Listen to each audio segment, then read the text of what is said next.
And here we go.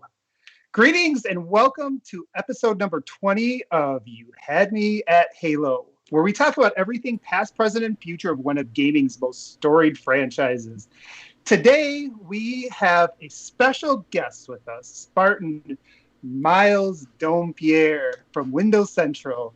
And we look forward to catching up with Miles' personal Halo story and also diving into our expectations for Halo Infinite at E3.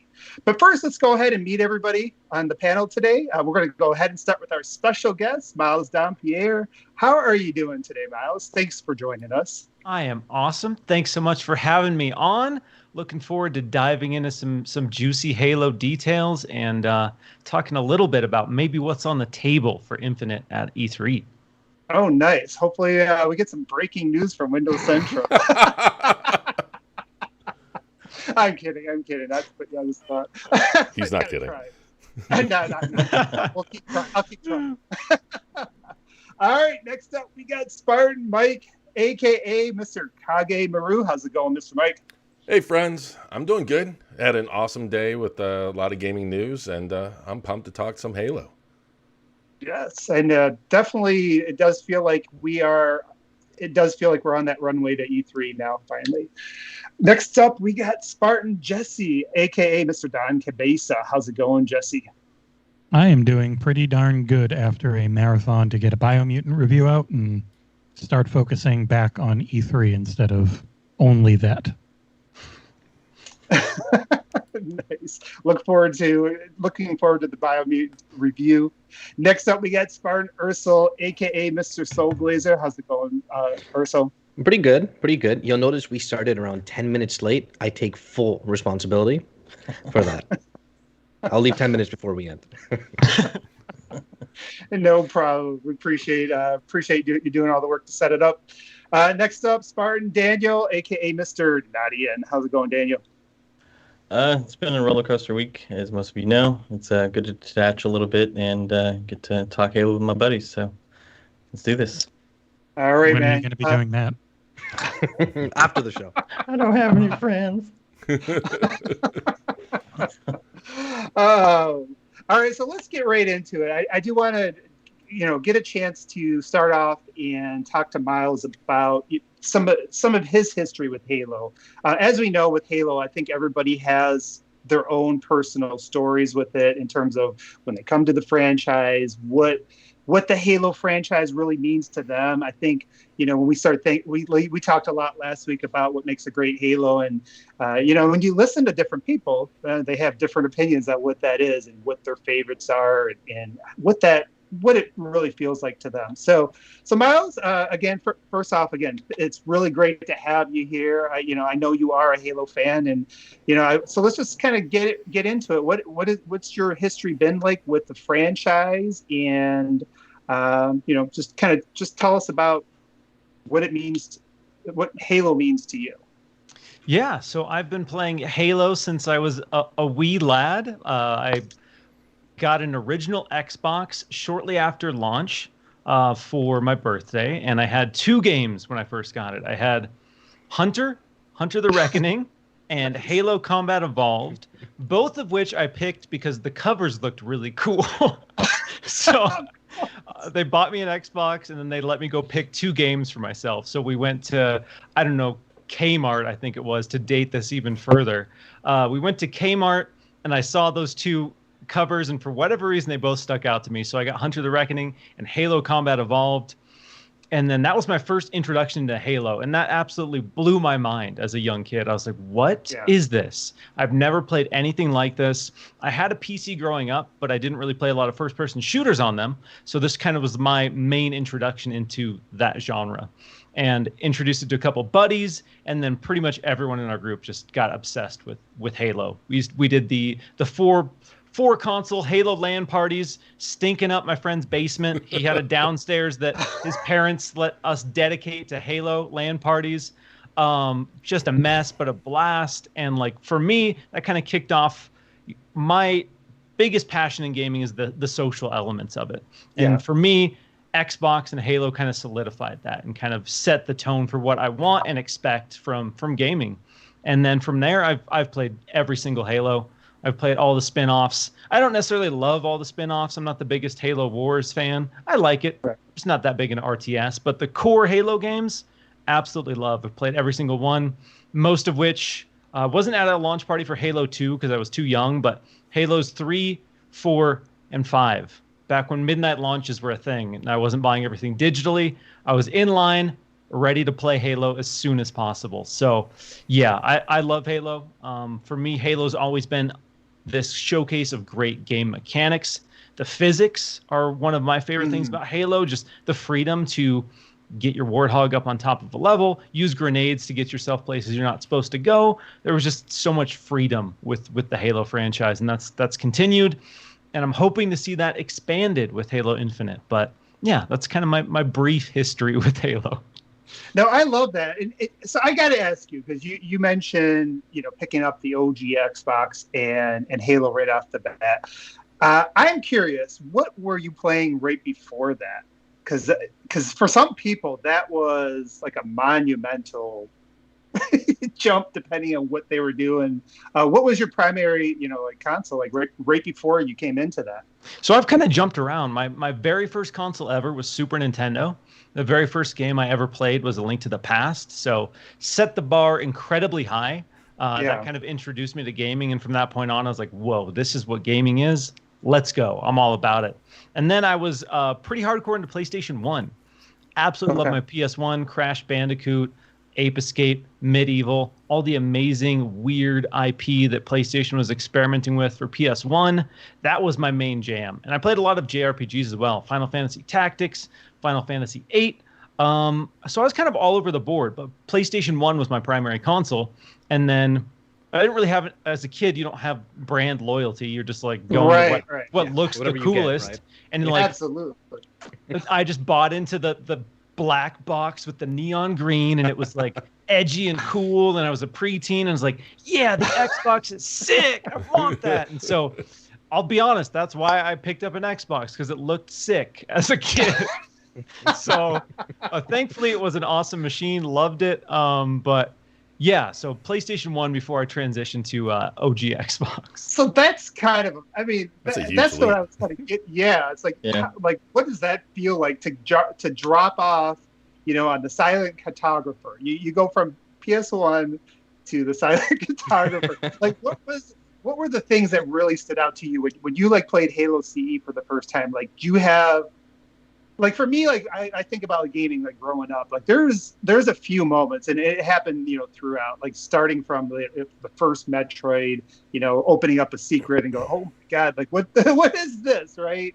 And then the first time I ever saw a screenshot of Tomb Raider as like the first 3D introduction to 3D graphics for me.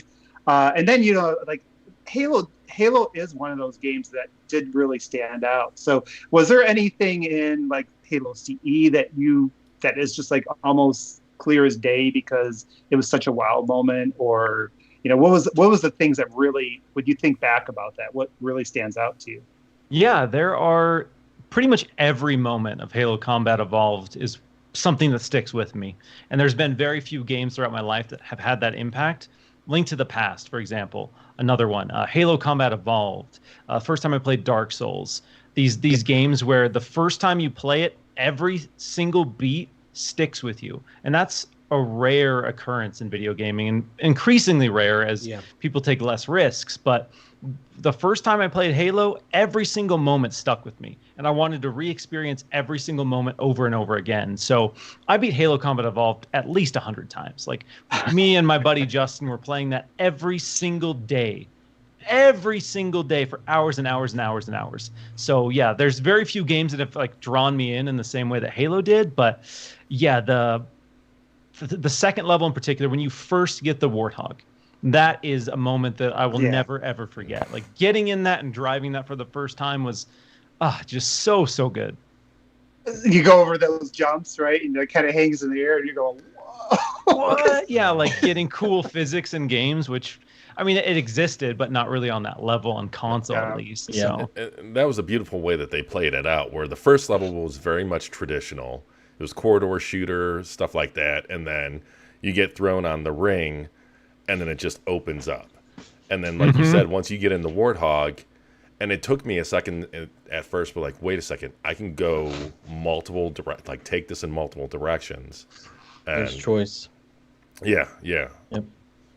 You just look around. Remember, like you land on that ring and you look around at the because you start off in that ship and it's like a corridor, and you go from that, and it's just like, it was mind blowing at the time. No, you're right. It's like and that Warhog really does stand out. And it feels like that's what they were going for with the Infinite demo. You get out of that little ship, you look around, you get in a Warthog and take a huge jump.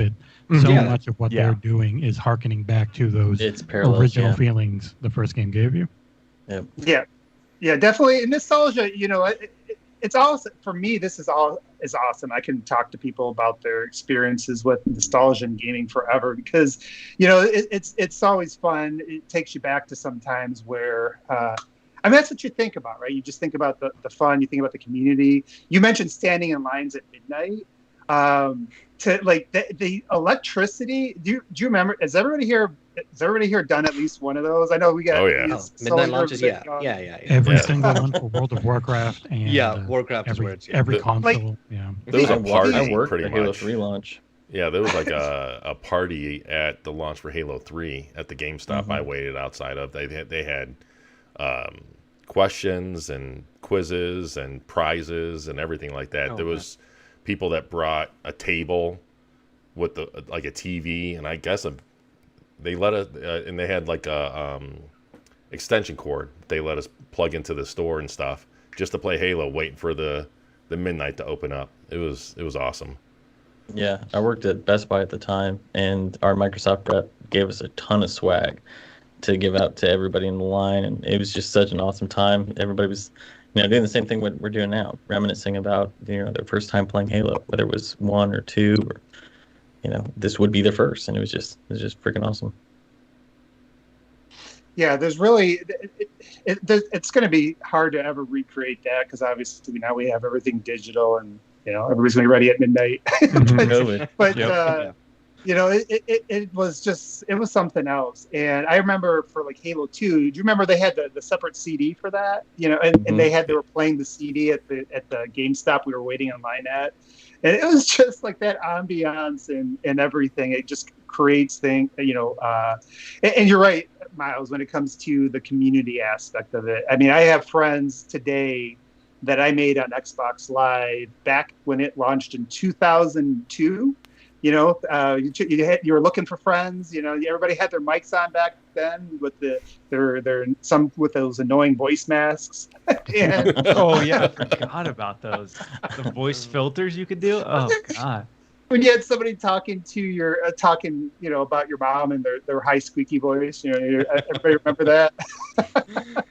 And you're forced to communicate with everybody, and so eventually, you found some of the people that did talk crap about your mom, or maybe you made up and you made friends, and we had those Halo nights, and especially with Halo 2, like that was. So that was like the next period, like transformative in terms of like the community and the beginning of Halo nights. I still do those, have done those occasionally. This generation, but just getting the band together around a game, and there was like, there's really hasn't been anything quite like that, since Halo. But I kind of want to go around, like what's everybody's kind of thoughts about that with the community aspect, and like kind of how that stands out to you. And do you think that is something is that even possible to recreate that type of thing these days? I'll let Mike, you're always the most opinionated. You go ahead. Is it possible? Yeah, but I don't think at the same slant that we saw with Halo 2, because Halo 2 was just so far ahead of the game. In terms of the online design. And I remember when they announced matchmaking and all that, they wanted it to be like a virtual couch that you play with your friends. And I'm like, okay, how would that work? Because everything was pretty much server browsers back then. And I even in the beginning, I hated matchmaking. I absolutely hated matchmaking because I didn't like not being able to pick the map that I start off on. And I didn't, like being able to have, I guess, the level of granular control that you can sometimes have with the server browsers. But, obviously that's become the standard since then. But yeah, like Halo 2 was pretty much ahead of the game, I would say, all the way up until Halo 3 and Call of Duty 4 is when the industry really started catching up, because even Gears of War that came out in 2006, that had only a server browser. It had matchmaking and stuff, but it was pretty simple. And I mean, I think we still see it today, because you have people, and I'm sure all of us know people that only play Call of Duty or only play Fortnite, so I mean, I think you can still have those communities today, but it's more of a common thing. But at the same time, the online gaming community as a whole has expanded extra, like as compared to what it was in the Xbox Live days. I mean, we just saw E3 2005 where they talked about having 2 million subscribers, and now you have 50 million people or however many people playing Fortnite alone. So, yeah, those communities I think are still here. There's just more of them. Yeah, that's some good points. What do you think, Jesse? I mean, you've been around Halo for a little bit too. They keep trying on the system level. Like they had the clans and they had looking for group, and time again, you see people have just gotten really used to matchmaking and party systems. So they party with the people they already know.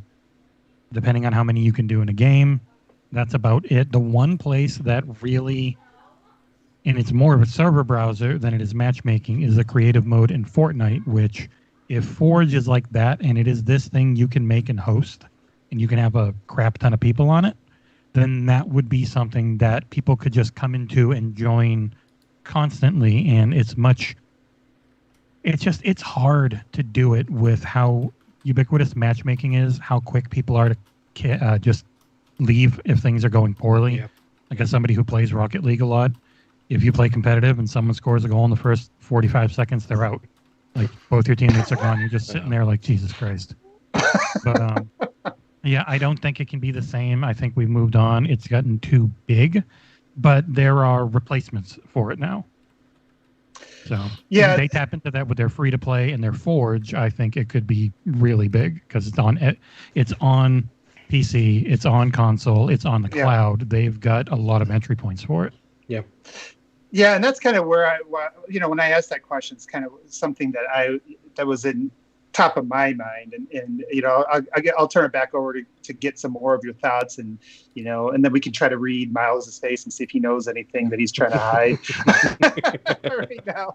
But like the one thing I do think about it, everybody says there wasn't as much competition. I agree with that. There's never going to be that point where something stands out that far, I guess, as it was at that point in time, just because it had a lot of different advantages. But the one thing, you mentioned it too with some of the multiplayer, with the Forge, there's potential for innovation, and I've been hearing a lot of the comments on podcasts lately, and this is a real Halo, right? It's really a Halo for the Halo fans. I think that's how Grubb's kind of been describing it, and he's like, that's going to make some people happy, and it may not be the thing that's going to, that everybody is looking for, right? And I think this goes back to that conversation last week with the masterpiece. But I would like, there's part of me that I still see there's opportunity for Halo, like even a Halo, especially when it comes to when it comes to the community aspect, because they always, in the past, when Microsoft was really innovating, they really used, like, Halo was kind of that driver of that community aspect, right? Like, it started off with the matchmaking in Halo 2, which is the thing everybody thinks about. But then, you got to think about how they took it to the next level, even with Halo 3, with the Forge, right? Like, that's where a lot of the community Halo Nights and things like that are now is with, community made maps and things like that. And there's been opportunities there. And then obviously, with their, with all the sharing and all that, a lot of that came from the Halo franchise. So I still see a lot of opportunity, especially when it comes towards, innovating from a multiplayer standpoint, from a Forge standpoint. And that might be that's the thing. We're going to get into this today too. Like, what are some of the things that we're really, really anticipating and looking forward to? But I do think that the Forge might be that wild card aspect. And like I said, we'll come back around to that soon. But I want to see if anybody else had any thoughts. I know Daniel, so I didn't really get your thoughts on that. As any additional, or Miles. Miles, I don't know if I came back to you on this question. So any of you guys jump in on this and kind of like your thoughts on it. Ursul's polite and has his hand raised. I did use the skip feature. So I feel like the question is a little too broad in a sense. By community, do you mean like the community you had at like a midnight launch, that line? Because that community can still come back, but I feel like some of the older guys won't like the answer, won't like how it's going to come back or how it's transformed these days. And as someone that watches a fair bit of a different game, the answer is, in my opinion, with esports. You get this crowd with esports events that are really into the competitive atmosphere. They go to these events. They all have a great time. I went to see a league finals in Detroit, I think a couple years ago, and it was amazing. Everyone, the game itself is pretty terrible, to be honest, but the experience was amazing. Everyone was happy. They were all like screaming, shouting, and then it felt like I was like, I'm finally with a group of people who like the same stuff I do, which is the same thing I got once when I was waiting for one of the midnight launches for one of the WoW expansions. Yeah. Halo can definitely get that with esports, and I think depending on how well the free-to-play does, it can get that Fortnite level of memeing and being everywhere on the internet and the TikToks, that kind of stuff. But will it be back the original like group of friends just meeting up and playing the game? I don't think so. I think the days of that have kind of passed. I do think this one can explode on Twitch in a way that it's never been able to before. Mm-hmm. It's really good timing for it. A lot of the biggest streamers really are into Halo. So I think it's primed for that, and that is way bigger than most people think. To be honest, Halo 5 should have done a lot better than it did in terms of the multiplayer, because it is a great game. It's really fun to watch. My opinion is the Xbox where it was at that time and no PC launch at all really messed it up. They were. I think it also hurt it that it was missing modes and stuff in the beginning. Yes, I think it didn't have Big Team Battle at launch. Big Team Battle came like 4 months later. Yeah, Mm-hmm. So the fact that it came in a little hot, I think that also hampered it. Yeah, I kind of feel like my answer is an amalgamation of everybody's. I don't think that. I think it can have the potential of having that cultural moment like 2 was, but we're going to see a lot more sub communities within. Instead of with Halo 2, you had one type of fan, right? You had the Halo fan, the guy who played campaign and then played multiplayer. With this, you've got people now who've seen how powerful Halo 5's Forge is, even as limited as it is, and you're going to have those people. You're going to have people who just want to continue the story because they fell out after 5, being disappointed with how 5's campaign was, and then you've got a whole new generation of people who, think about it, it's been 6 years since the Halo's come out. So that's a whole new generation of people that this may be their first time, and because it's free to play, it has the potential. And it's like, of course, there's a lot more competition now than there was back then, but there are also a lot more players. So, I think this has the potential to. And everyone tries a new game, right? Even Hyperscape, right? It did great numbers in the beginning. Everything. And then it needs to be good enough to keep the audience there, right? That which is where Halo's challenge is going to be. Yep. And then Game Pass changes everything because beyond the free-to-play multiplayer, you have, if you've got your subscription, you've got access to the entire game right there. And there's never been a Halo that's had that advantage, and also being so multi-platform. So I think it has the potential. No, you guys all brought up some like really excellent points. And I do want to hear a little bit from Miles, because I know you have, you're a little more ingrained in a lot more ingrained in the industry in terms of, like what's going on there, what people are talking about behind the scenes.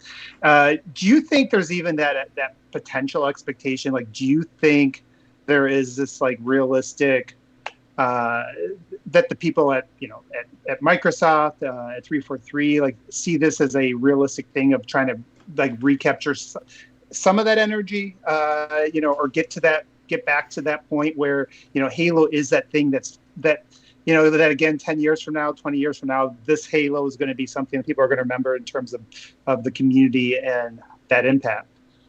I think, fundamentally that, as we saw with that first gameplay reveal, they are trying to tap into those feelings that a lot of us had when we first played Halo. They understand the scale. They understand what makes Halo so special. And I think Halo Infinite is going to be a combination of going back to basics in some regards, while also finding a way to make Halo work and exist and feel compelling in this modern world where so much has shifted towards open world and RPG mechanics and all these things that Halo hasn't traditionally been known for.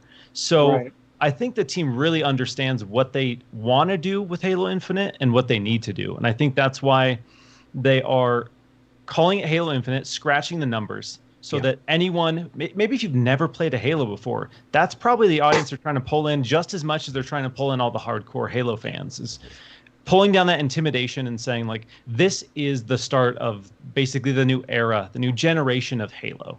And I think that is the best thing you can do. I mean, Final Fantasy, they have their legacy of just numbering into oblivion, but it's intimidating. It really is. If you've never played one and they're on Final Fantasy 17, are you jumping in? I don't know. Gears 5 had that problem, right? Yeah, Gears 5, again, they tried to... Gears 4, 5 are kind of like... Again, they were a refresh, but they weren't branded as a refresh. It was a sequel on a sequel, so it's intimidating. You don't see a lot of movies that call themselves so-and-so 6, unless you're Friday the 13th, and then they just don't care. Yeah, it's not James Bond 27 coming out. But the hardcore Fast and Furious, they've seen them all. But James Bond is a great example. You're right. They don't number the films, right? You just watch them. Yeah, and you can watch them standalone. So, yes, they need to refresh, revisit Halo, and basically rebrand it, which I think is what the goal of Infinite is. Yeah, and you bring up some like really interesting points, because it does feel like they are trying to thread this needle, and that's always a risk, right? Like when you try to thread a needle, you can either make everybody kind of happy, or you can make them all happy, or you can miss all of it, right? You get hit by cars going both ways, and nobody's happy. You're just roadkill at that point. So it's interesting, because like when they launched this and they showed some Sprint, there was immediately like a bunch of videos out there like, oh, here we go again, or showing the grapple hook and things like that. But but there is this chance, and I think you're right. They've really been leaning into the nostalgia, which is smart, by the way. I think if you're ever going to lean into nostalgia, as people have been locked in their basements for a little over a year in this COVID pandemic, and like wanting to get a taste of what they knew of life beforehand, I feel like there's a hunger for nostalgia right now that maybe there hasn't been in a long, long time. So I think it would be brilliant to really key in on that to begin with, to solidify the base. And then you just build from there, because like you're saying, it's Halo Infinite. And I think we saw some job postings where they're already hiring for the next gen portion of the campaign, which to me, that next gen signals maybe they drop the Xbox One and some of the DLC in the future. I mean, who knows how far in the future, right? I mean, Miles, you probably know, but we don't know.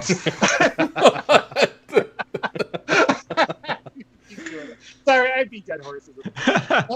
I should grab the super chat from Blast the Base. He did send us a $10 super chat a little bit ago. He says, "What's the best smack talk you've heard on Xbox Live playing Halo multiplayer? Does anybody have any good ones?" Nothing that's appropriate. Yeah, most of it's a very risque. Yeah, they're taking the time to send it. Racial slur. We follow the main podcast lead and try not to swear so we can one day get Phil Spencer on. I feel like they've been kind of lax on that lately, you know? Blue humor. Yeah.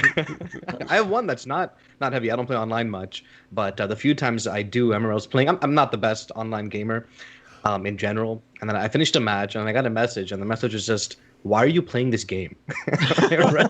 You know, I'm like, come on. that reminds me. It was one of our Halo 5 sessions. I think one of the ones we might have streamed, and someone sent me a message, and it was like in Portuguese or something.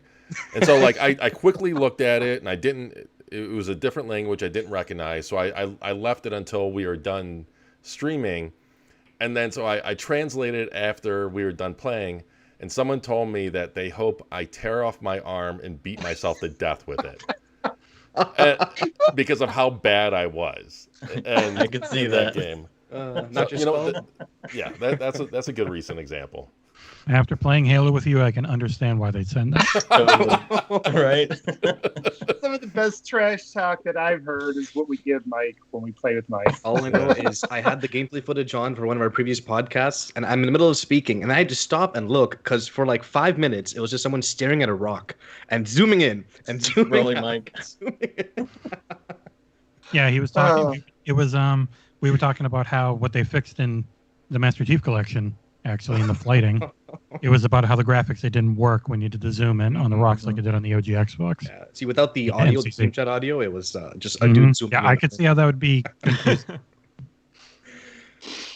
No, that's a good question. I feel like I've probably had some real interesting trash talk, but yeah, these days because I don't have to listen to them live. They usually come in chat form, and some of the best ones are probably the ones that I can't read because they're in some other language because they put me on a server out somewhere in the boonies and I couldn't hit anything. So so that's that's always fun. You know after you've had a bad game and then you see a bunch of like a language you don't know, that it's probably not good. So. All right. Well, let's go ahead and kind of move on to our next topic. And what I really wanted to talk about was, obviously we are on this road to E3, as we kind of mentioned even before the podcast, and it is starting to feel like that. You're getting some of that in the air with some of these, some of the news. We know that Halo Infinite is probably the most sure thing that's going to be at the Xbox showcase. As sure as Starfield, they're right there. It's exciting. Yes. So we know it's going to be there, and we kind of know what the the narratives were last year. After Mr. Craig showed up on screen. So obviously this year I think there's going to be some focus on his makeover. And besides that, I guess what I want to do is kind of hear from everybody, like, what is the things that you are most hoping to see in this E3, more than what maybe. So this would be a chance to let Miles off the hook instead of what you expect to see. What is it you want to see in terms of the focus on either campaign, multiplayer, Forge, and you can even be more specific than that. So I guess we'll go ahead and let's start with Mr. Jesse. What do you think, Ben? I imagine it's mostly going to be a campaign thing again, and perhaps an announcement of another multiplayer thing coming, especially a flighting coming, which seems likely. I remember there was something that I saw this morning, and I should have looked into it before bringing it up, but it was something about like an internal version on the Insider flight for something Halo related that's not Halo MCC that somebody found through their stuff, so it could be a Halo Infinite flighting on PC. So I imagine it's mostly going to be single player. We'll get maybe a look at multiplayer with more later, and not even that much later. And I don't know about Forge. That's the one thing I'm not really sure on. Definitely single player, probably some multiplayer. I really want to see what they have cooking with Forge, but I wonder if that's a leading up to release thing. Yeah, that's a good point. What about you? So what's your thoughts on that? On what we'll see in Infinite? At E3? Yeah. What do you want to see? Like, what is so fun to see? Well, I want to see a long lost JRPG on Sony's show, but when it comes in terms of Halo, let me see. A shadow drop, and it's ready now. No. I'd rather not see that, to be honest. Give them the time, all the time they need, man. The last thing they want is a rushed game. No. Of course, flighting news would be great. According to a couple people, I mean, they've been fighting for a while, right? I remember, I think I read a few tweets from Klob too, where he's like, "I'm surprised that thing is leaked because there's been fighting for a while." But no, I just want to see something. I want to hear good music, which I'm expecting to for sure, 100%. And I just want to see fun gameplay. To be honest, I was perfectly content with the 2020 showing. So if they just more of that, I'm okay. Yeah. All right. Well, what about you, Daniel? What is it you're looking forward to? I mean, I'd really like to see, what the full package is going to look like at launch. I don't think we'll get that at E3. Hopefully, during the summer we'll get something. But it would be nice to know, beyond Forge, beyond your standard modes, what are we getting? Because you and I talk about that innovation all the time. Like, obviously, we still have the Xbox One. We've got to develop around, but it'd be nice to see what they do, because Halo is at its best when it's trying to be unique, when it's Halo, when it's not trying to chase trends. So I don't want a battle royale. I don't want any of the standard modes that we see in a lot of the other games. I want to see what new thing, because whether it's good or not, each Halo typically has a mode that is, or a new development. With 3 you had Forge, with 4 you had Spartan Ops, with 5 you had Warzone, and then Warzone Firefight. So what's the new innovative mode? What's the new thing? So that's what I want to see. I think Jesse's right. We'll probably get more of the multiplayer details later, but because they're going to want to show single player now that the graphics have been upgraded and they've had a little bit more time. Yeah, I mean, that's some good points. Well, on that point, I'm going to turn this over to Miles. Do you see them actually doing both single and multiplayer? And what is it that you really want to see on that? Yeah, so what I want to see from Halo, because obviously that banner has shown us that Halo and Starfield will be the biggest things that you're going to see. You're going to see the most details on Halo and Starfield, which Starfield especially will be good because we know nothing about that game. Halo Infinite, we know more about, and we know more specifically about the campaign, the story. We've seen some campaign gameplay. So what I want to see a new campaign trailer, and then I want to see, like Daniel was saying, I want to see what the new Halo multiplayer mode is. I'm expecting some sort of new Halo multiplayer mode with this game. I want it to be Halo's take on Battle Royale. I don't want it to necessarily be a Battle Royale. It's not what I'm saying. I'm not in that camp per se. But I want a super large-scale Halo. I think Warzone was kind of the step in that direction. I want to see what a Warzone 2.0 would do, because something that Halo's always done better than pretty much anyone else is the vehicle combat. Yeah. And the larger scale you get, the more vehicles you can have. You can really get that feeling of being in this massive battle, this massive war. Ironically, I don't know that they can use Warzone anymore, or that they will, because of the whole Call of Duty thing. No way. So I'm curious to see what they'll call that, but that's really what I want to see. I want to see, if they're not going to give us the full suite of this is the multiplayer of Halo Infinite, I want to see the new mode, and I want them to say this is the date for the beta at E3. And I hope they do that, because they have promised the community that they're going to give us plenty of lead time with that beta. Yeah. And we're running out of that lead time really fast if they are trying to launch this in November. So they better get that beta out by July, August at the very latest. But if you're not getting 3-4 months of lead time, then they're not going to be able to make any significant changes from that beta feedback, which is something they promised. Just saying. Yeah, I mean, and hopefully it's not going to be one of those things where the launch is the beta, right? That's probably not going to go over too well. Oh, yeah. I think they've learned their lesson there, but we'll see. It's like we'll fix it later, guys. Just here you go. I think we got the name of the event in the chat. Hexa right here. Huge team battle. There it is, 343. If you haven't already got started on it, this is it. HTB. I was thinking bigger team battle, but that might be better. What team battle? Just bigger. Bigger team. We're not letting either one of you guys into Xbox marketing. I think you can hopefully Halo Infinite 2 biggest team battle. If Nick were here, he'd be like, it should be called Aussie big team battle. Everything's launched down there. Only if there's an ostrich faction. Yeah, it has to be full of gigantic spiders. scorpion. Oh man. I do think that you brought up a really good point though, Miles, about the war zone as well. And the one thing I do think about is not that it's going to necessarily be Warzone 2.0, because Warzone's was as great as Halo 5's multiplayer is for me. Warzone wasn't. It doesn't stand out too much. It's not something I'm going to finally think about years from now. Or fight though. Yeah, I don't feel like that has that much mind share. If it did, then Call of Duty probably wouldn't have used it. So, Yeah. That kind of tells you what the industry thinks about that.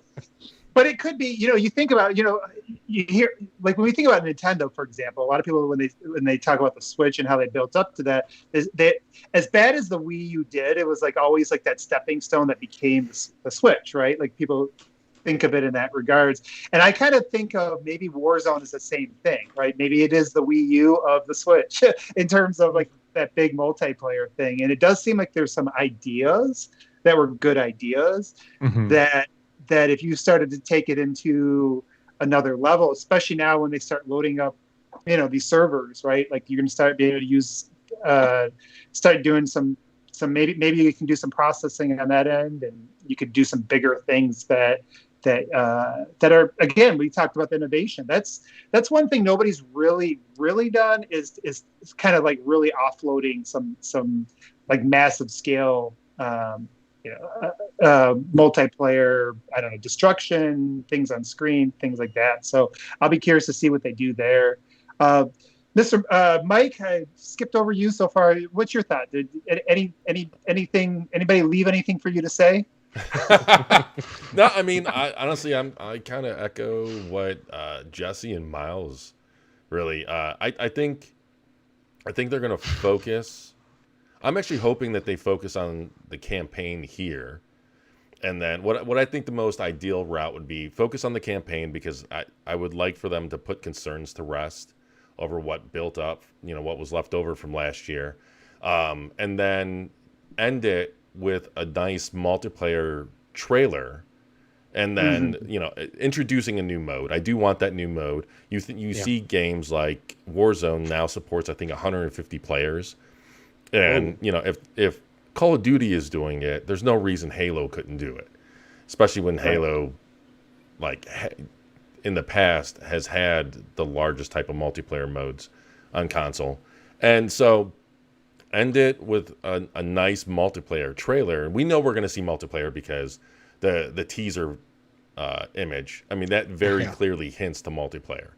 We're not going to see Emil come back from the dead. Yeah, right? exactly. Someone in a costume. Exactly. So so I hope that hints or indicates a nice gameplay demo, and then we're going to get a multiplayer trailer and maybe something like See More, because they're also going to take part in the Summer Game Fest, right? That can easily be a focus on multiplayer, where they announce the beta or the pilot program and everything like that. And it would be this nice, consistent cadence of additional content throughout the summer leading up to launch. There's Gamescom too, right? Yeah, no, exactly. There's Gamescom. Gears 5 was at Gamescom for a campaign trailer when they showed multiplayer back off in that. And I think that was kind of a mistake, keeping the campaign so they should late. Definitely follow Gears 5's marketing. Boy, that was great. Yeah. But, there's Gamescom.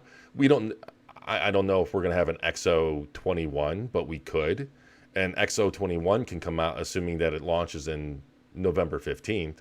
So there is a few shows that can show up. Plus, they can always just release a direct style thing, right? Yeah. Yeah, either a direct or just put something out on the Xbox channel that is like a Halo 1-on-1 and say, hey, here's the Forge mode. And do a deep dive in the Forge mode or multiplayer. So there's a lot of opportunities, but for E3, I think blow people away with the campaign. I think especially since it's been 6 years since the last Halo. It's been 16 years. 16 years ago. But the people that are in it for the people that are in it for Halo's campaign, they haven't really been serviced in the last few years, right? Like and so probably poor choice of words, but but they've been able to, multiplayer has been, it holds up, I guess, better. There's more longevity with multiplayer, I guess I'm trying to say, versus the campaign. And so, yeah, that's what I'm hoping to see. It's like when I'm listening to all you guys talk, it makes it very clear there's a lot of things that to still reveal. And I'm noticing that Nick is in our chat really, really distracting. I don't know if you guys have been keeping up on that. I'm not in a closet. It's a pod booth. We should, Nick, you should get on here, and you and Miles should do like an insider off, and so you can come up with the best inside information. And then it has to culminate with a dance off. A rap battle, I think, is more appropriate. So if Nick wants to rap battle, let me know. Got one chance. Nick's older than all of us, so man, I can't even imagine. Yeah, his version of rap is like Nat King Cole. Oh man. Sorry.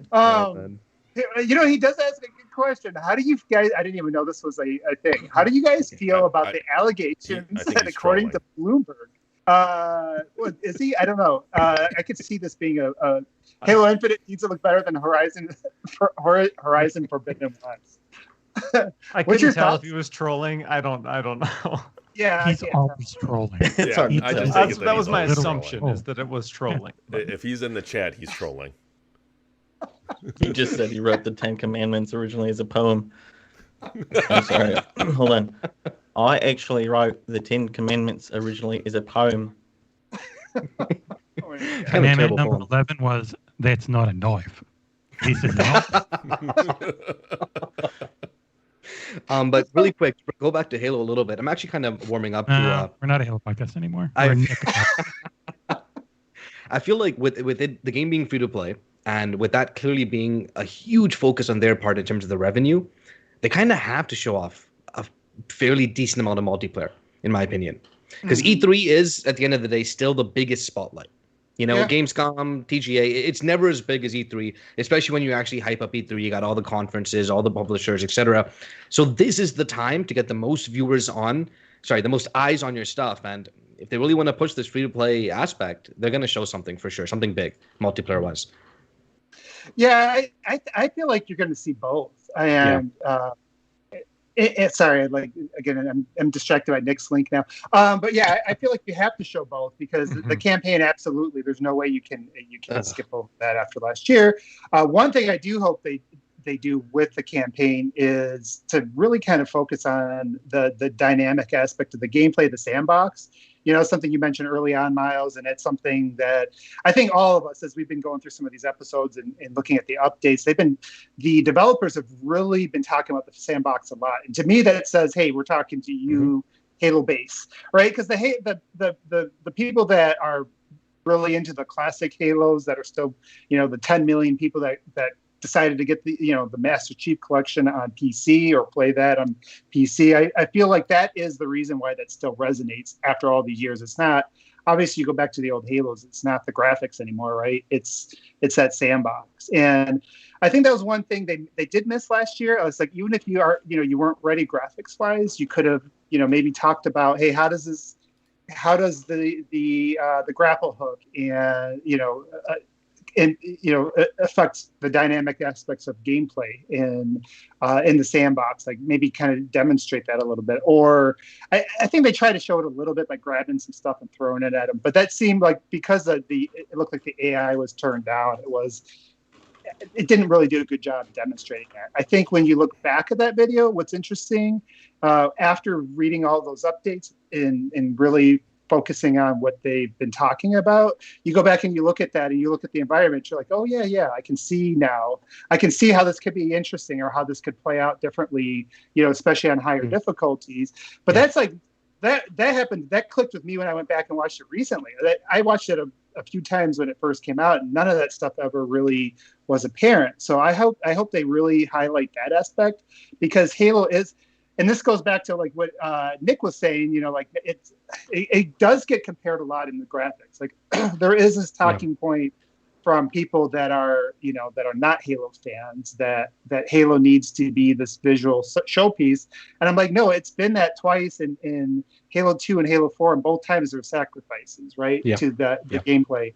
So I don't know if do you guys have any quick thoughts on that? I know we were going to want to get over to some community questions. Sorry, really quick thought. Do you guys remember when the Breath of the Wild demo was out on E3?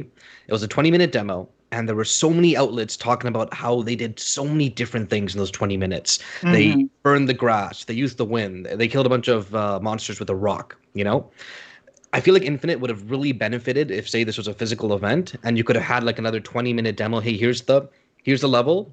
Go do what you want to do. And it shows all the different ways you can do an encounter, that kind of stuff. So it kind of sucks that they can't have that, but hopefully they try to replicate it in some way.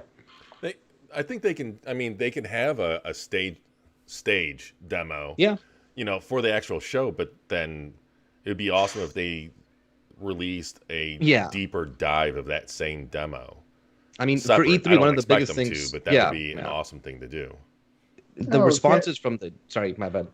No, go ahead. No, I was just saying one of the biggest things at E3 was the whole the fact that these outlets got their hands on these games, right? Mm-hmm. And they talk about them for 10, 15 minutes. That was one of my funnest parts of it, because seeing the game is cool, but actually seeing people play it or hearing people talk about it was the most important thing. I don't know how they replicate that with like an online. I mean, do you guys? Oh, sorry. Go ahead, Daniel. I was gonna say that's kind of how Inside Xbox the post shows used to be. That's, and I'm hoping they replicate something like that, because like Mike was saying, we don't necessarily need a 20-minute deep dive in the middle of the E3 conference. I don't want a state of play for every single game, but I mean in the show. But I think afterwards, especially since there's a little bit more, I hate to use the word leniency, given that we're remote. But there is a little bit more freedom in terms of how they can use the time after the show to build something, maybe a deeper dive. I don't know if they'll ever use Inside Xbox again as a brand, but hopefully something similar. Do you guys remember in the early 360 days they did a E3 at home or something, where it was before streaming was really a mainstream thing? And you were able to download trailers on your 360. That's whenever they released Lost Planet right at E3, and it was a Lost Planet demo that was on the showroom floor. Obviously, I don't expect them to do that here, but it's kind of a missed opportunity, because if they did shadow drop the pilot, and they did, if they were able to pull something like that off, I think that would have just created an amazing amount of buzz and mind share. But I'm sure with the current state of the world, that would make that nearly impossible. Yeah, I mean, my question is, why not have a demo? We have, when we saw that gameplay reveal, they had a title screen that said, press start to start the demo. Yep. Yeah. Like the biggest tease ever. And maybe there was talks to have the demo come out in some capacity, but the negative reception pushed that back. So with everything being remote, Steam is doing a great job. They're going to have a whole showcase of a bunch of demos from stuff that would normally be on the show floor. And I think Xbox really doesn't have an excuse not to have a Halo demo if things were perfect and there was going to be an E3 with a demo that people could play on the show floor, and it's something that fans could go and play, because E3 is a industry and fan event. Why can't we get that demo to download at home and play? Yeah. And I would love to see that. I don't know that it's happening, but I want to see it. I want that to be the reality, and there's no excuse to me at this point. It's crazy when you think about, because they did that deep dive to the original trailer breakdown, and they talked about starting the pilot program at the end of that year. And that was 2019? Yeah, 2019. And obviously things got pushed back. Halo Infinite's development issues are well known. But yeah, I do agree with you there. I imagine they're probably gun shy of showing too much to the public just because of last year. That would be the only reason I can see them not even thinking about that, which is a shame. Imagine if they released that demo last year without any kind of visual upgrades. Oh man, Craig would be like an afterthought. After I would what eat it people up. would pull up. I would I absolutely would eat that love up. it, but the internet would have demolished it. You know. Well, Yeah. well, I Jesse has think- his hand up first. Yeah, go ahead, Jesse. I was trying to remember what it is, and I did the news stories for it last year. They did the Summer Game Fest demo festival last Yeah. year. Yep. So I was wondering if that was going to make a comeback this year. Obviously, there was nothing on the level of Halo. It was mostly smaller indie stuff. A lot of that was Indies, yeah. had been around for a bit, but I'm hoping they do something like that again, and bigger things are a part of it. If Halo and Forza Horizon 5 are their big games this year, because if you look at that key art, the top left kind of looks like a tire, which to me seemed like a possible indicator also. Forza. So even if we get just those two mixed in with a bunch of smaller things, like Death's Door, please, that would be really nice. Yeah. Yeah, and that is an area again that they could innovate, right? Like that's something that in the past, that was one of the fun parts about E3 is hearing people's floor impressions of demos. Why not bring in millions of people? And you can make them timed. They could just be a short little window that they're available, or that short amount of time that you get to play them, whatever it is. But that would be a great way, I think, to really engage and start to innovate. And Miles, I think you're onto something. So I'm going to take that as a hint, and hopefully somebody can grab that from the chat and go put that on Twitter. Tweet it out that he broke it up on the show. See, the way this works is, it's just a guess. Unless it's right, then it was a prediction. You got to retroactively predict everything. I'm on to you guys. Just throw it all out, see what sticks, and then claim the stuff you got right. I mean, that's how it works, right? Or you pretend that you don't have any sources, and then you can pretend like you're the smartest dude in the world, right? So that's the other way. You're just making guesses. This is my educated opinion, and But no, anyways, I think you highlighted though a detail I think a lot of people missed that was a demo, right? So that who knows? I mean, what would be bold is they take that demo, the same exact demo you saw last year, and they put it back out there with with Craig's makeover and let everybody. That'd be pretty cool. That would be. Give us handsome Craig. I want glistening abs, oiled up Craig, making a big glow up in this new demo. All right, he's the big final boss of the demo. Yeah. Give him a chance. If you do things right, you can become friends with him. That's what I want. Ally, yeah. Now we're talking. Now we're building some lore. There we go. That would be amazing. I would say the thing that was always weird about the reaction to that was that and we've seen it several times this year and last year with a few other parties, is that a lot of people complain about gameplay trailers or gameplay presentations for demos at E3 or whatever, and most of the time they're bull shots, right? They're vertical slices that often get considerably downgraded as development goes, and Microsoft actually has a little bit of an inverse relationship there, and with Infinite, it was very much a case of that. Obviously, we're getting a much upgraded version of that game, but it was pretty ballsy to present a true demo. I mean, like Miles was saying, I'm sure there was probably a plan to release that into some group in some capacity, and the fact that it went from press start to immediately controlling Chief was a very clear indication that this wasn't just a pre-canned, pre-scripted vertical slice. This was a live build.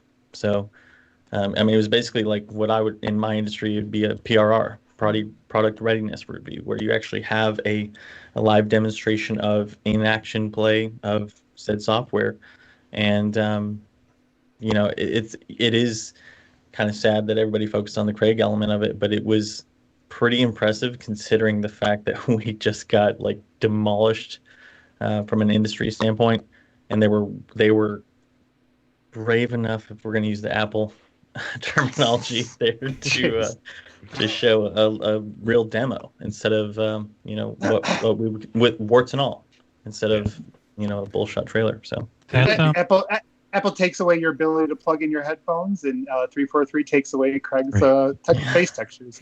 Like they do have a history with that, because we just did the E3 2005 conference, and a lot of those were very rough, obviously not faked demos. Now, the EA ones were unbelievably fake, but all the Microsoft ones and when they're not didn't fake them.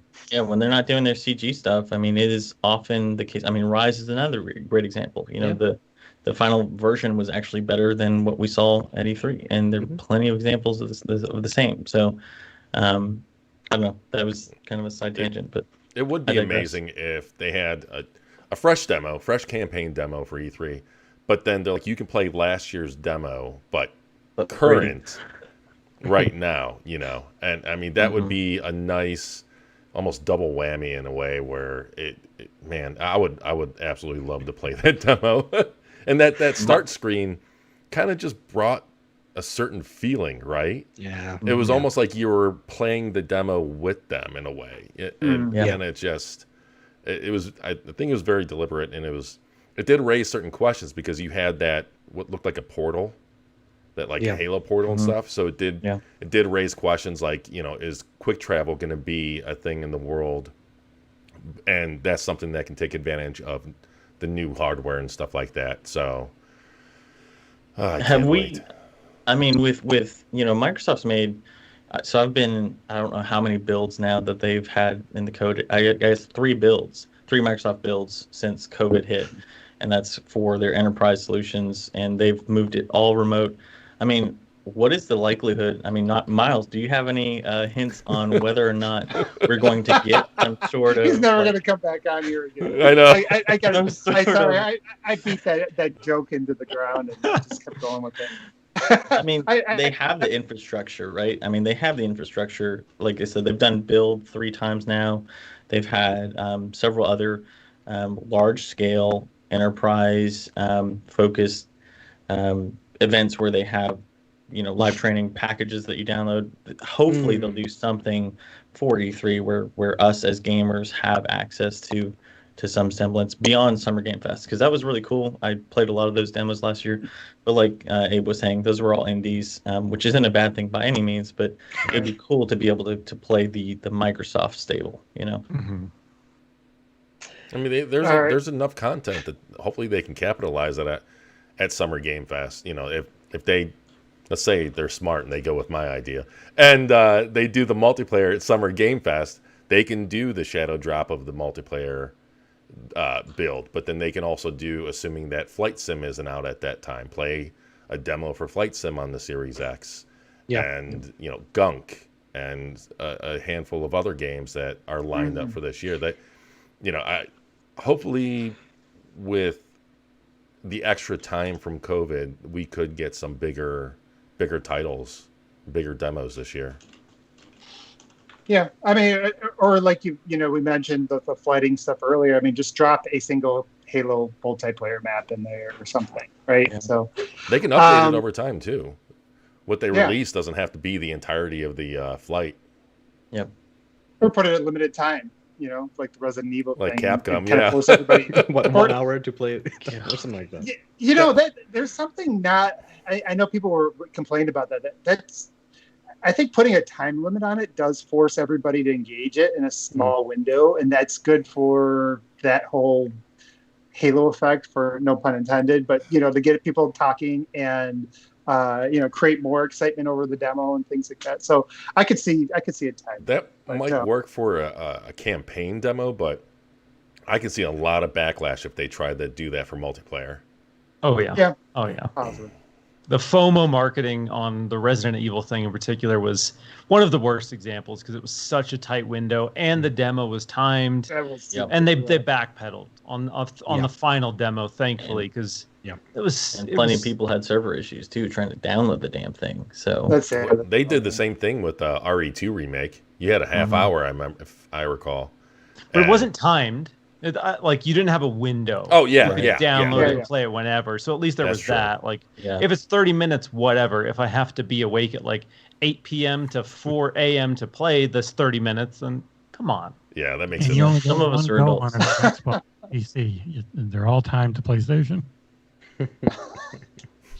All right. Well, we'll move on. I did want to move on to we'll just do like a real quick question. It's probably not that important, but it's just fun to mention. Where do you see Halo being shown during E3? Do you think they're going to do what they did last time? Do first and something different? We'll go ahead and we'll start with Mr. Mike. What do you think? What do you think it's going to be, or what do you think it should be?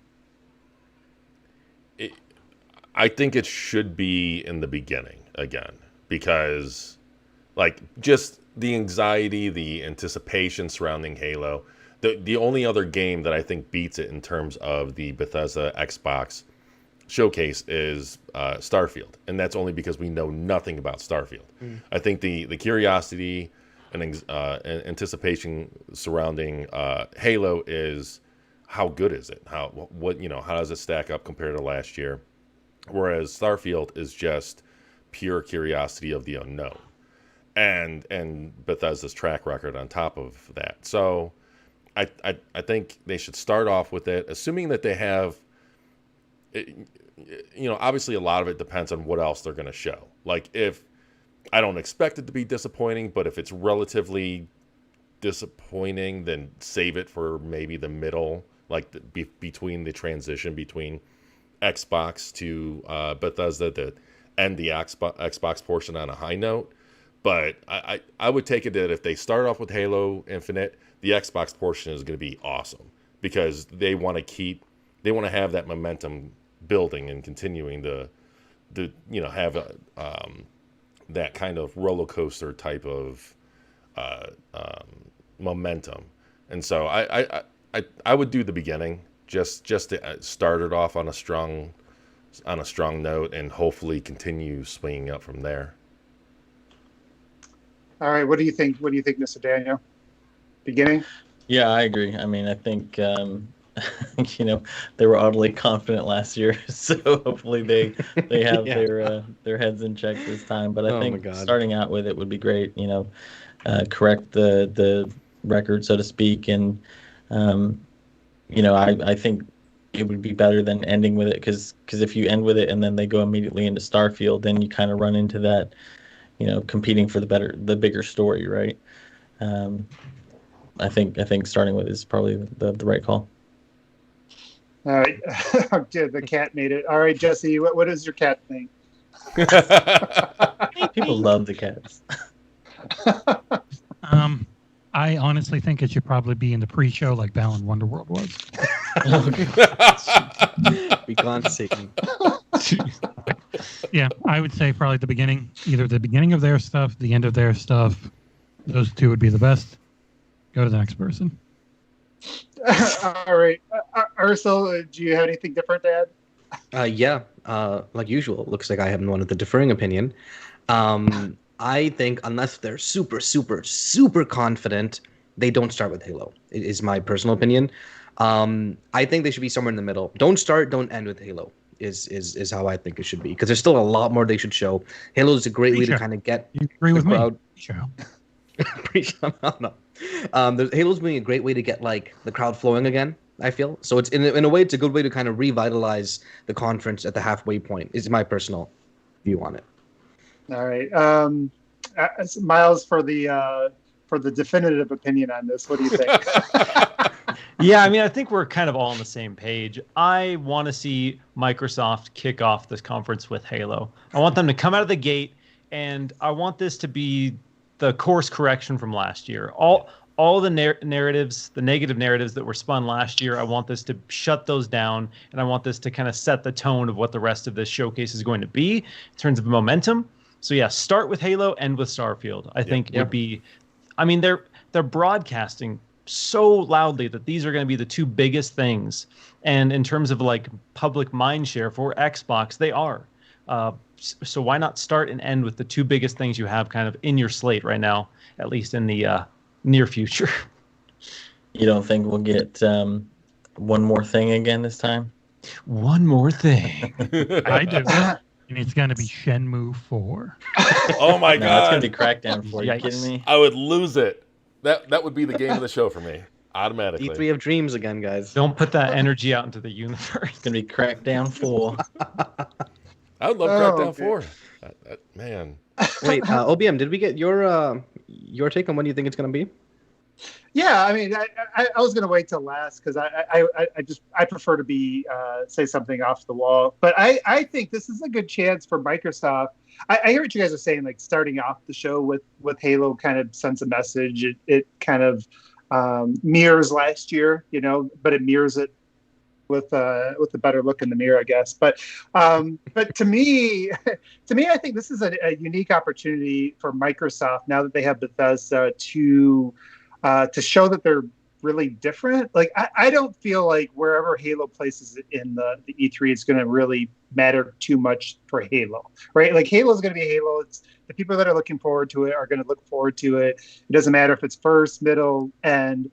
And I think if Microsoft like just kind of subverts expectations, but does it in a better way than like Game of Thrones or Star Wars, and like actually, does like starts off with something different at the beginning of the show, like one of the new IPs. Maybe you start off with like an arcane game or something. I don't know what's going to be there, but if you start off with something that people aren't expecting, and then you do a one more thing after Halo, I think that would be kind of interesting. Or maybe you start off with Starfield and then you do the one more thing. I don't know, depending on how big some of the other stuff that they have is. If it is just Halo and Starfield and everything else is like way below that, I think that does add a challenge. But like I said, I think starting to throw people off with their cadence, because we always come into these things kind of thinking we know what to expect.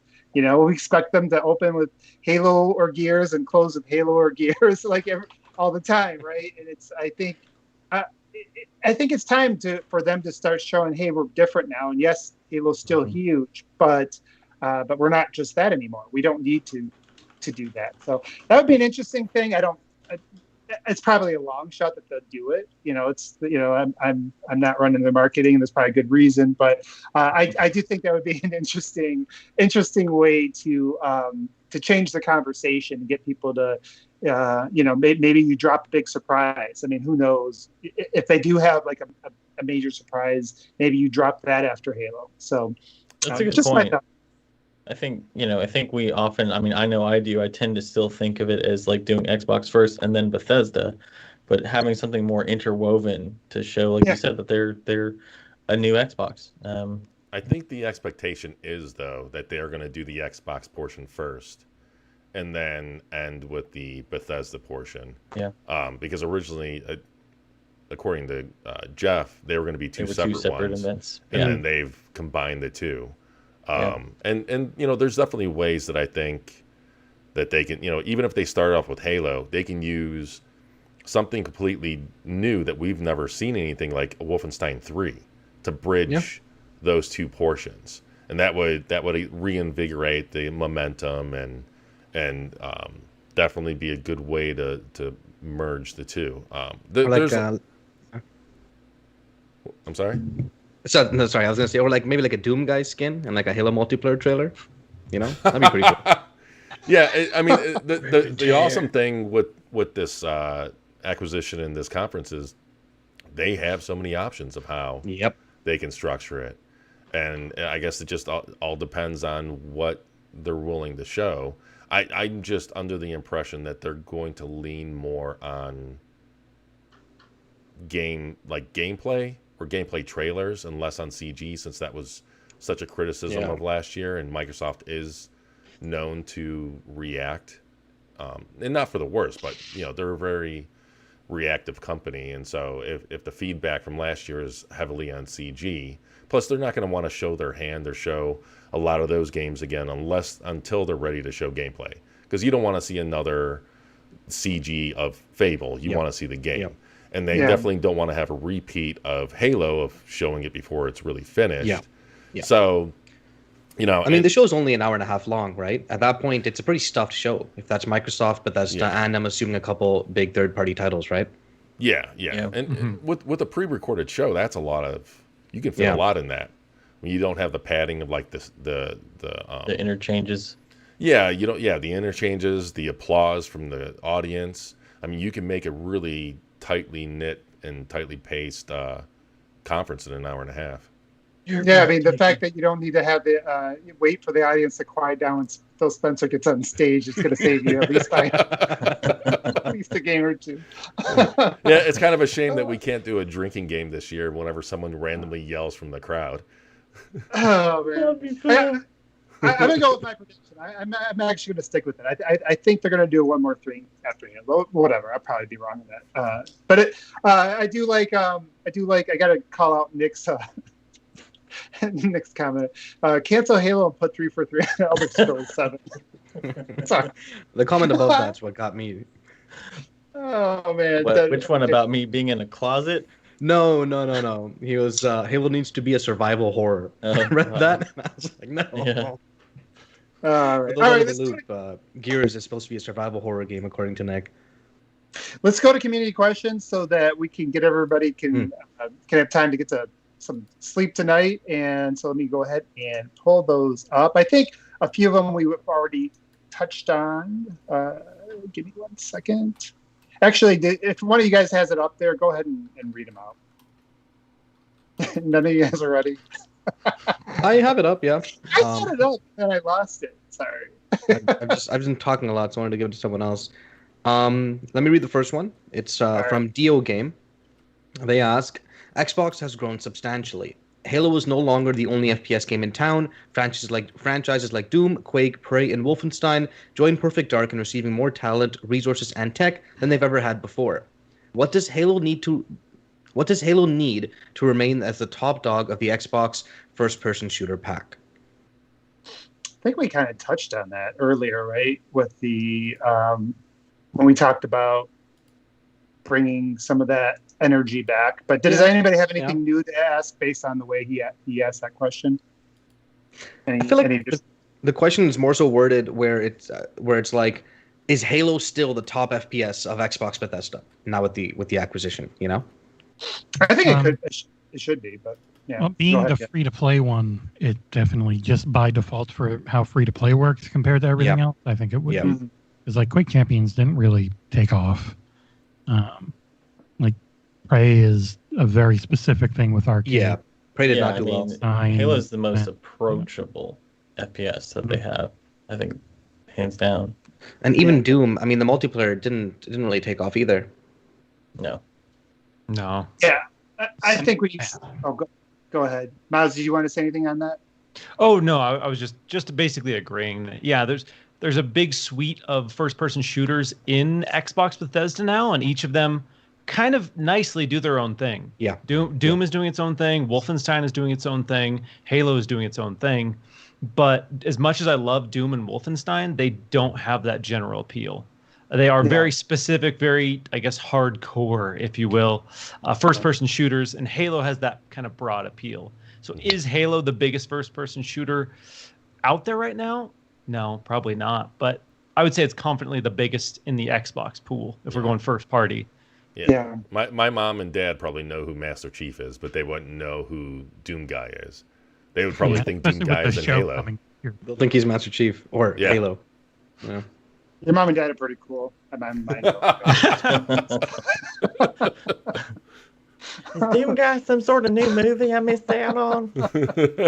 Oh man, yeah. My dad's probably heard of Doom, just probably watching some crap on HBO, watching The Rock. Just think it's The Rock. Oh god. Oh god. Oh yeah, I don't even think it's close, to be honest. I think from Xbox first-person shooters, I don't think there's even comparison. Although I'd love to see Quake come back, that'd be neat.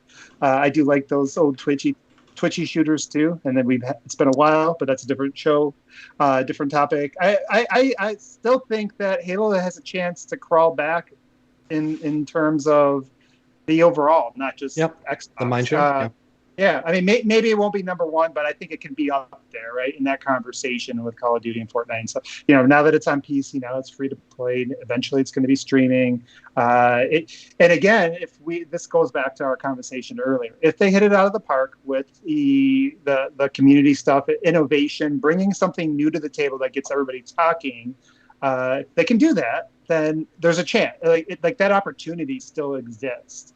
I think the opportunity exists for anybody that's under Microsoft and is leveraging all those tools and Azure and the ongoing support. It's just execution at this point, So I think the opportunity is there. The execution, I guess we'll have to wait and see. So. All right, I did get some of these questions back up in front of me. We'll see. Looking back at last year's E3 trailer, this is a question from Tassif Zaman. Do you guys think I said that right? It's probably Tassif Zaman. Okay, that's why I have you read these things. I make everybody offended to ask a question. Looking back at last year's E3 trailer and gameplay demo, I felt the cutscene snippets were overlooked for some reason. In my opinion, the shots with Master Chief and the pilot looked great and very similar to the E3 2019 trailer in general in terms of visual quality. What is your thoughts? All right, well, let's turn this over. Any of you guys get a chance to watch that again recently or clearly remember? I went through it a ton when I was doing the Who Are the Banished video. And it was like, during the gameplay, you can definitely see these systems, these things aren't done. These textures aren't final. There's missing effects. But when you go through, especially the 1-minute trailer they put up afterwards, and you get their cutscene stuff, and you can tell, this is done, and this looks really nice. Yeah. So the doesn't cutscene seem that crazy for it to come into that type of quality. Yeah, yeah. The cutscene that started off looked great. There were some rough spots, like the shadows. They looked a little low res compared to the demo or the trailer that came the year prior. But like Jesse said, the minute-long trailer. There was some really good scenes in there. I remember the pilot kneeling in front of that crater. That scene has always stuck out to me. That the textures, the fidelity, everything there looked really good. I agree. Like when I watched it again, I did see some parts of that. When they were in the ship that still stuck out as you could see it. You could envision that being. Impressive to look at. So, there is parts. Oh, go ahead. Go ahead, Abe. I did heard from a guy who heard from a guy. I do know like a developer that said that that 2018 trailer was what they intended. Really what the goal was. And he said, he's a developer, he says a lot of times you have these goals and you don't hit them, but that was the intention, and it still was the intention even last year. Like, so even after that demo came out, he's like, that's still the goal. Like, that didn't really go away. They might tweak some things with art and things like that. So I guess I am I did see some parts that looked good in there, and you could see some of the potential. And I know everybody likes to zoom in on the Craig and forget about the rest, but there was more to that demo. Yeah, no, I mean when that shot when the pilot's confronting the chief, you could pause that shot, take a screenshot. That looks just as good, in my opinion, as the trailer they showed in 2019, right? So I think the cutscenes are on point, and they are that same quality. There's some lighting things that downgraded, but that stuff usually is like the last to get. Well, I think that was coming in later anyway. So, good points. Anybody else have any other thoughts about that question, or we'll go to our last question and then try to get everybody out of here soon. All right. So last question from Jim. Thank you, Jim, for having a name that I didn't butcher. Whether at E3 or after, how would you like to see multiplayer revealed or detailed?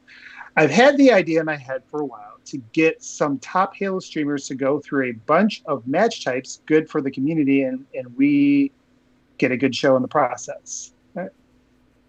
All right, multiplayer revealed, detailed. We might have already touched on this. Does anybody have like other things to add besides, what we said earlier with potentially demoing it at E3? They need to have shoutcasters. Oh, they're the best. Man, I love them at these events. Oh my God. Project all over again.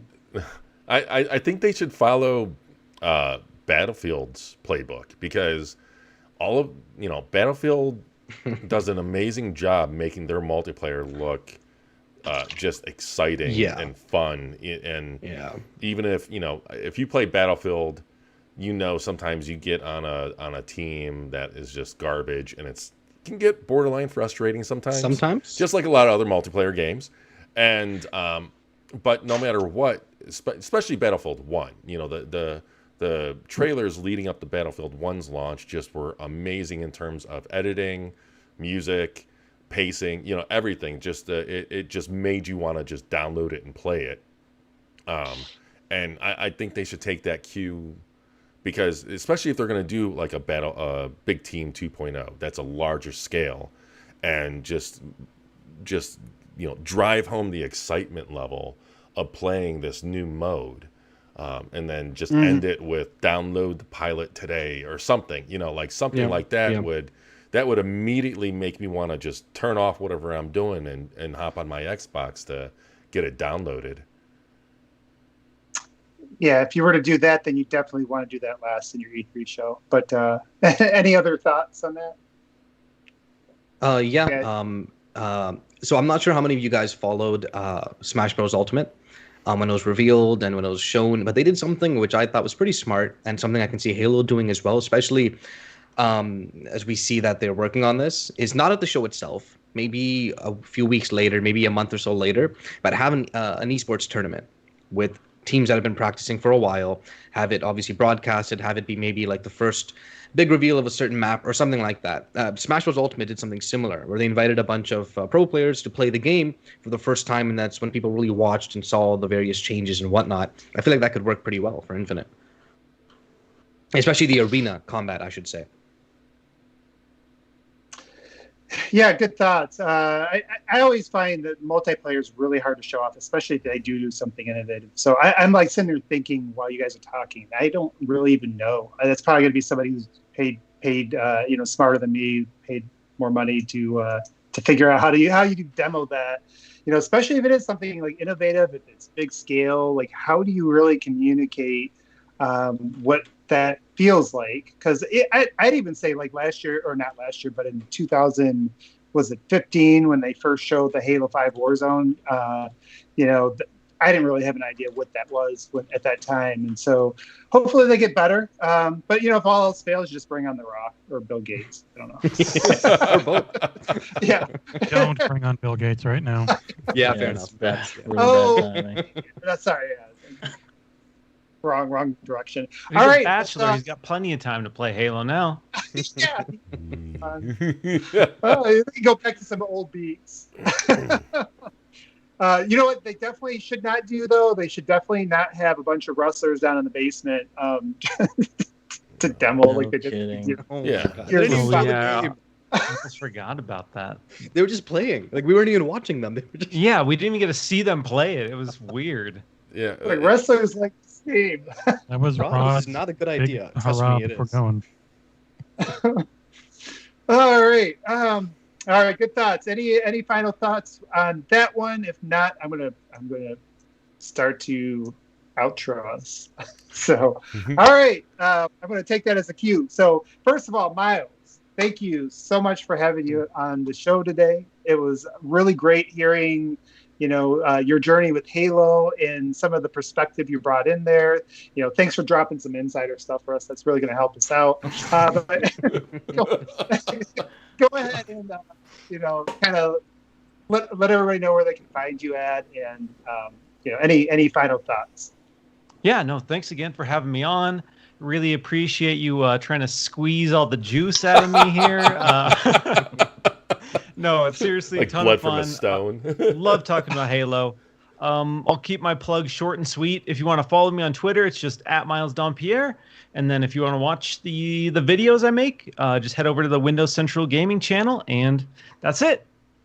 They're very good Awesome. videos. Yeah, thanks for Yeah, commenting very, on very our- good. our chat earlier, I believe. Yeah, Miles. This is me. Oh, okay.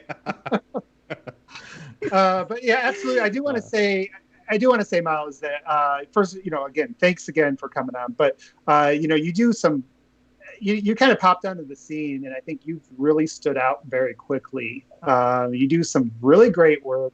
I think you have some natural talent when it comes to this, and and you kind of set a good template for people to look at. But it's really enjoy your videos and the show you've been doing on Saturdays, and yeah, man, just keep that stuff up, and hopefully hopefully we can some of us can imitate some of that over time as well. But we appreciate you having you on. And if you want to hear more from Miles, the main podcast had him on for all, and it was a great episode.